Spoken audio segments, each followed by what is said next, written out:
Well, welcome back. I'm Keith Reynolds, host of Morning Coffee. We had a little bit longer break than anticipated because you know why? I drank the green shake and I had to run about 10 laps around the building. So sorry for that, but they finally caught me and I'm back in the You studio. get so much energy. It was all pent up. That's you had right. To, like, That's right. Get it out. So we have our next guest is Don Blary from Barracuda's Bait and Tackle. Don, welcome to the show. Thanks As for having always, me. it's great to see you. I actually see Don during fishing season because I come to his shop right in Riverside, New Jersey. Yep. So Don, the season. I know you watch it and you're in the business, and I'm a fisherman. So, I haven't got out and really got into it yet. The weather. I think the weather's playing a big part of it. It's been an interesting spring. We're really back and forth here. We have a warm day, then we have a cold day. Right. Warm day. I think the fish are confused. They don't know what to do. Absolutely. Now, how long is? Tell us a little bit about Barracudas. How long has it been in existence? So we've been there about 8 years now, and we've been in Riverside at that time on 221 Bridgeboro Street. Yep. And small family-owned business. I'm in there 6-7 days a week. We've got a couple other people that help us, but generally, I'm going to be one there. We mainly freshwater, although we do cover the striper. You do cover the striper. Cover the striper run, and I got some basic saltwater stuff if you're going flounder fishing or blue fishing. But mainly, we kind of try to focus on the freshwater lakes and ponds, and with an idea of try to keep it local. So, if you walk in and you look at our array of colors and sizes, you're going to find pretty much stuff that There's works everything here. In there. Yeah, it works here. We don't necessarily, cover stuff that works down in Florida. You know what I mean? No, but your shop has pretty much everything for to the local area, ponds and rivers, and all the way down the shore. Yep. And what I love about your spot too is for the shore folks, you don't know whether the bait and tackle places what time they open, because then you have to catch the tide and everything. If you're from this area, just go over to Barracudas and get your bait. It's insane not to. Well, it's a lot easier, and a lot of times they run out down there. They run out, and you know what? I'm not panicking to go down there. How about you drive down an hour and a half down the shore and they run out of bait? That would irritate me. Yeah. So you've been around for how long? 8 years. 8 years. Yeah. Good for you, man. Good for you. We still get people walking in and like, hey, how long has this been here? I live around the corner. Yeah. You know what? Because it's just right where you're at, those blend of stores. They kind of all kind of. We're all kind of crammed together there. Yeah, but you know what though? I like now. I mean, I go there all the time, but I know you still have the outdoor bait box. We have the live bait vending machine. Yeah, if you're looking for how to catch us, that's the easiest way to see it. Yeah, but it's not a soda machine. But don't eat anything that you buy it. You should put that on the machine. I should put not for human. You'd be surprised how many packages of bait so it says not for human consumption. Like I don't know who would sit there and nibble on a catfish nugget or something like that. You know what? Andrew Zimmerman. Yes, probably. The food channels. It's doing. Yeah, he would eat that stuff. He would. He would eat that. Yes, that would be a show. Yeah. So I wanted to touch base on a little bit about the up and coming season. When are technically stripers running? So stripers are temperature driven. And we're not quite this funny. I keep telling people, probably next week. Right. But I keep expecting the weather to break a little bit. And I think this week, it definitely seems like the weather's broken. For stripers to really kick in, and let me say, we're getting shorts. So I get a lot of reports of shorts. So when we say shorts, we're talking about 20 inches, maybe 24 inches. Okay. And they're actually juveniles that live in the river all year long. In fact, a lot of fish spend their first couple of years there. So you can almost always, it's not unusual to catch an 18 or a 20 incher in the river. So when we say shorts, that means they're catching maybe 20, 22, all the way up to 24. And we've got a lot of reports of that, but the big fish, the breeders, the ones that are coming up to spawn, that's real spotty right now. We've got a couple of large fish. We've got some reports of 42 inchers, even a 50 incher caught up around the bridges. Now they're brackish. The river's brackish, yeah. So a lot of saltwater fish, it's kind of like the salmon. They come into that brackish, fresher water to spawn. And that's essentially what the stripers are doing. They're coming up into the river to spawn in that fresher water. I think it's a safer environment too. So if you're a saltwater fish, let's face it, it's very predatory environment. We've got a lot of sharks and stuff like that off New Jersey coast. So, you know, if you were fishing, you were going to want to raise up a family, especially if you're going to like abandon that family, which is essentially what they do. They come up, lay the eggs, and then go. If you're going to take that philosophy, yeah, you probably want to go someplace safer. Are you telling me you're a friend or a fan of Nemo, Finding Nemo? Yeah, I mean that's The stripers are.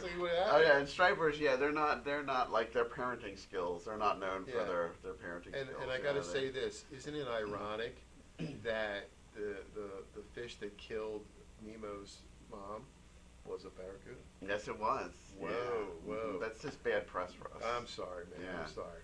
But, But it's a Disney movie, so a parent has to die. Yeah, absolutely. It's like a rule, yeah. Isn't that really how they kind of make it? So stripers, they're, and when you say the Delaware too, for us Jersey folks around here, you're more closer when you say the bridges. Are you talking about? I'm talking about our bridges. So I'm talking about the Barracuda County Bridge Commission bridges. Yeah, like I'm talking about Tacony Palmyra. Wow. Betsy Ross isn't our bridge, but Tacony and the Burlington Bristol are our county bridges. So stripers hang around? Oh yeah, they'll get all the way up to the Scudder Falls Bridge, which is when the water really starts to get shallow and rocky. Right. Now that's late in the run. You know, they'll make their way up there, but oh no, absolutely, this is prime area, anywhere between the Tacony and Burlington Bristol. Okay. Yeah, there's a lot of stripers they like swirling currents. They like holes. They're like ambush fish. They like to lay down in sort of like a sloping bottom and then strike from above.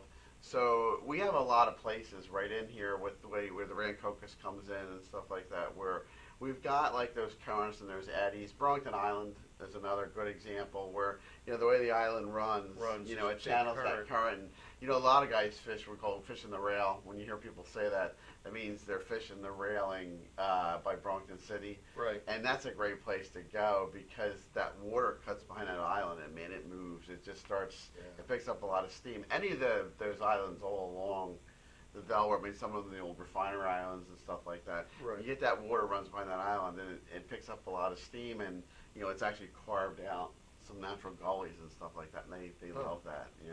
Now, what's the bait for striper? Because if you're, you know, if I'm surf fishing or if I'm out on a boat in the sea, right, is it different bait? The only difference is that I am told by just about everyone I talk to that lures don't work in the river, and I think it's because the river's so it's so fast moving. Well, that I was gonna say. I was trying to search for a better word than dirty. Right. It's not that it's dirty necessarily, because it's gotten a lot cleaner in the years. I guess muddy or cloudy is the word I was searching for. That I guess, you know, the flash of the lure doesn't get picked up, but you can lure fish with large spoons for stripers offshore. You can't do it in the river; it doesn't work. Okay. So you're back to your live baits, and so what do we got? If you talk to 10 guys, they're going to tell you 10 things. And let me tell you, striper fishermen, whatever their bait is, they're like obsessed with that bait. But I'm here to tell you now that stripers are lazy fish. They'll eat whatever you put in front of them, and that includes, you know, in case, you know, bloodworms if you want to spend a fortune, bunker, clam, herring, frozen herring, Atlantic, blue black herring. Just about anything you put in front of them, they're opportunistic eaters. Right. One of the easiest way to get striper offshore is you look for a school of bluefish feeding, and the stripers will be underneath, and they're just like grabbing the stuff that floats down. But in the river, we wouldn't have that. In the river, we wouldn't have that, no. But where I'm going is that if you're not catching they're fish, not picky. Yeah, they're not picky. So if you're not catching fish, you're not on them. Yeah, because I would figure they would eat in the river. They would eat stuff that's in their habitat. You know what I mean? Like, a herring in the river. Well, herring do make a run up the river, but they just eat anything that's food, really. Okay. They'll even eat. They've been known to even eat the white perch. Really? They're out there, and the eel that are out there in the river. The eels are huge out there. The key is, I tell people, whatever bait you're taking, if you don't get a hit in like 20 minutes, shift. Cast a different place, move down, whatever. You're not on them, because generally speaking, they'll eat what you put in front of them, and they'll always eat. You know, they don't eat at slack tide. Almost no fish will feed at slack tide. But other than that, as a general rule, they're gluttons. I mean, they're lazy and they're gluttons. So If you're not getting hits, you're probably not on fish. Okay. Mm-hmm. Now, we're going to take a quick break, and we're going to come back because I want to talk about freshwater bass. Mm-hmm. That's a big thing. I love that. I love lure fishing. I know you guys have lures at your spot, and I also like, I wouldn't say it's lazy, but I like fishing with live bait as well. It gets boring. It gets boring. Like, you know that they're, you know what I mean? Yeah. So we're going to be right back with that. When it's time for Jersey Mike's to make a really great sub, this is what we do. It's what we've been doing. It's what we've always done. It's what we'll always do. So what are you doing? Jersey Mike's. Be a sub above. Extra Innings is the nation's premier indoor baseball and softball training center, featuring indoor batting cages, 7 multi-use tunnels, and training rooms. Extra Innings can provide professional instruction, private and group lessons, and the best year-round clinics. Along with a nationally recognized pro shop that features the latest and widest selection of equipment and apparel, our experienced staff can provide you with the right instruction and help you find the best equipment for your ability and budget. Extra Innings, where the game never ends.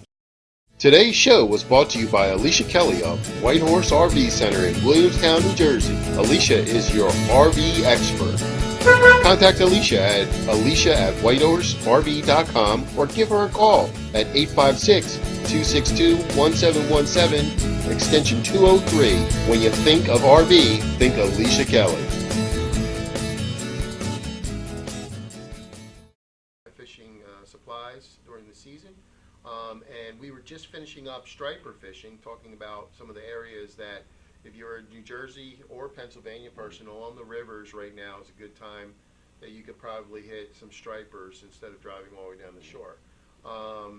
But I want to move on to one of my big passions is bass fishing, freshwater bass fishing, that I think is really popular, probably in the tri-state area. It's big. So when are bass really hit? So bass are gonna, again, I'm gonna go back to the temperature thing. Temperature thing, yep. But as a general rule, once you get into May, you start to get into the bass, and then there'll be sort of a break in there when they'll spawn. Right, you'll see all those little pools. All gonna be temperature driven, but yeah, you'll get a window coming up before they spawn, when they're actually coming out of that winter sort of state of relaxation, for lack of a better word, and then but before they get to spawn, you get a good window there, they'll spawn, and then of course we'll have the rest of the season. So, right. But yeah, we're about probably about a week out or so, Okay. I would say. Usually around May. May is when it starts kicking in. Yeah, I mean, I think this stretch of weather has warmed it up a little. Yeah, I think this is it. I think we're good. Well, Yeah. I'm saying I'm jinxing us now. It'll be snowing next week. Yeah, snowing next week. And the weather yeah. people love it. I hate it. I know they do. Don't you They hate do that? love They're like, they're so excited. Yeah, it's gonna snow. Yeah, Like, you know, like, Ugh. they get so excited, you know. It's like, Absolutely. So, what's some of the favorite bait for bass? Well, so one of our biggest thing, of course, is live shiners. Of course, is one of the biggest baits around here. I do have to ask this because for people that don't fish, shiners, minnows. Yeah. Difference? Yes, big differences. So minnows tend to be smaller. They're not as active. They kind of they tend to run a little smaller. Okay. Shiners run a little bigger. They're still kind of a minnow. Right. Different family. There's like several families, and when we talk about minnows, we're usually talking about fatheads around here. So, and then we obviously have the live. Right. And could you go over a few of what I like to get into is, not fly fishing, but like lure fishing. Lure fishing. Yeah. Lure fishing, I love. As you get older, it's an older thing. I'm sorry, it's an old guy thing. I just love, like you were saying during the break, you get a chance to really work at it. It's like active fishing. Techniques. You feel like you're actually right. Yeah. And just by changing like the lures and stuff like that, they get different movements in the water, because that might be how the prey acts in that body of water. So. Yeah, I always tell people if you're working with a lure, and this is a great time for lures, especially topwater lures. Right. The next month, 2 months are going to be prime, top water lure season. The water's still a little cooler, fish are going to hit on top. And I tell people, when you take a lure out, especially if it's the first time you've used that lure, don't immediately walk out and cast it all the way down there. Cast it, just do right in the water in front of you where it's still a little clear. Like. Watch what the movement's like. And, you know, the cool thing about it is, I mean, they all kind of have their techniques, but there's really no right answer. Right. It's whatever works for you. And, you know, you want to kind of get an wanna see idea how what it it's going to looks. look like, what it's going to dart. I mean, most lures, I will tell you, first strike will be either, you know, when it hits the water, or that first Initial movement. That first initial movement is when you're, most of the time, you're most likely to get your strike. Right. But that said, I mean, you know, there's plenty of ways to work it. Yeah, and there's the water. nothing like watching a bass hit Yeah, the top it's of the it's he's gonna hit it. It's a lot more interesting. It's a lot more exciting. Absolutely. Yeah. It's sort of like, you know how people are fascinated with the great whites as they explode off the top of the surface and eat the seal. Well, bass, like, I mean, they have such energy, just like that. They propel themselves out of the water, basically. The other cool thing about a lure too is that with a lure, you're not just banking on them being hungry. So you don't have to catch a fish just because he's hungry. Right. You know, fish, they don't have any arms, so their mouth is how they experience the world. Right. So if it's something unknown, they'll take a bite at it just to see what it is, and then plus too, like they don't like other stuff in the territory. Right. You know, especially male bass, they don't want anything else in there. So. You know, that's funny you said that, Dom, and that's huge because I think another thing people don't realize, you know, right when they're like around that spawning time, they are really not interested in eating so much that you almost have to really annoy it. And that's essentially what you're doing. You're annoying the fish. The I bass. tell people that all the time. Like, yeah, that's a great technique. You just annoy the hell out of them. Yeah, I mean, you can even see on some of the lower parts of like the sand where they've spawned. You see these little, like they almost look like open volcanoes, and that's where they lay the eggs. And you can get female bass. Not that you really want to take it away from its nest, but you know, there's times where, you know, if you're in shallow enough water, that thing will attack you because you're close to that nest. So it's really kind of neat what you use with the lures. But you know what? It definitely is techniques. Right. That's why I like to do it. We're going to take a quick commercial break, and then there's one more thing we want to talk about that's at the Barracuda Bait and Tackle Shop, but it has nothing to do with fishing. So we're going to be right back after this. Simply Gents, located in Marlton, New Jersey, takes care of all your grooming needs, including haircuts, straight razor shaves, massages, facial, manicures, pedicures, and waxing. To find more information or book an appointment, visit us online at www.simplygents.com. The secret weapon of a well-groomed man, Simply Gents. When it's time for Jersey Mike's to give a sub some sizzle, this is the way.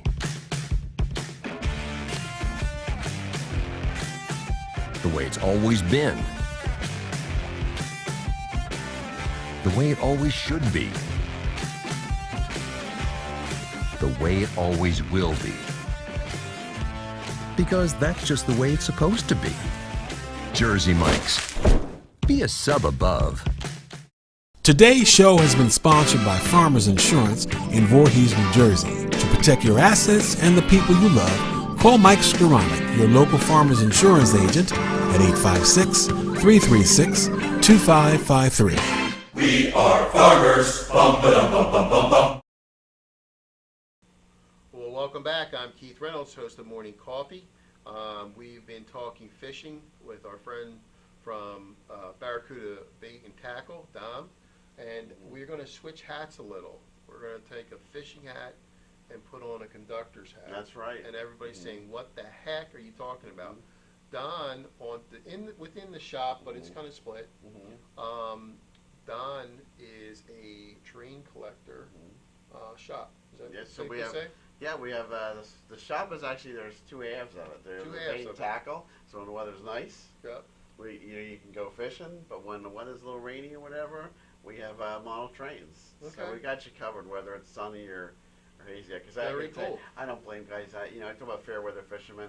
I'm a fair weather fisherman. I don't want to Okay. stand out there. I'm not that guy. No, I'm not no. that guy in the rain with the hat and the togs and all No, that. I hate no. fishing in the rain. Yeah, no. So what? And what's the name of this now? John Bull Trains, we call it. John Yeah. Bull Trains. Yep. It's just a little Okay. easier for people to understand that way. Okay, John Bull Trains. So now what do you guys do there? I mean, like, is it collecting trains or are you trading? Well, what's so this we all- got a mix, Okay. and the thing about trains is, if in order to have a lot of the stuff people want, you do need to have both new and used.